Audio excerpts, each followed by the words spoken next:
जबाबदारी मिळेल ती निष्ठेने पार पाडणार असं रक्षा खडसे बोललेत. आता बघूया त्यांचे सासरे एकनाथ खडसे काय म्हणतायत. आपल्यासाठी अतिशय महत्त्वाचा क्षण असल्याची प्रतिक्रिया एकनाथ खडसे यांनी दिली. त्यांच्याशी बातचीत केली आमचे प्रतिनिधी संजय महाजन यांनी. रावेर लोकसभा मतदारसंघाच्या खासदार रक्षा खडसे यांना आज मंत्रिपदाचं स्थान मिळत आहे. आपल्यासोबत खडसे साहेब आहेत, काय सांगणार? रक्षाताईला मंत्रिमंडळाने स्थान मिळालं याचा आम्हाला सर्व परिवाराला कार्यकर्त्यांना खूप आनंद झालेला आहे.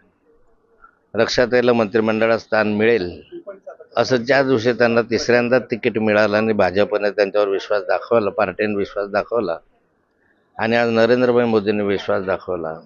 जेव्हा तिकीट मिळालं तेव्हाच असं वाटलं की रक्षाताईंचं भवितव्य उज्ज्वल आहे.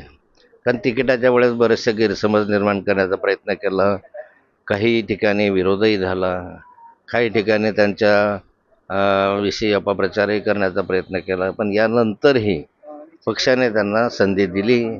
त्याच वेळेस मला जाणवलं की रक्षाताईचं भवितव्य उज्ज्वल आहे, कारण पक्षाने आणि नरेंद्रभाईंनी विश्वास दाखवला. संजय महाजन, साम टीव्ही, जळगाव.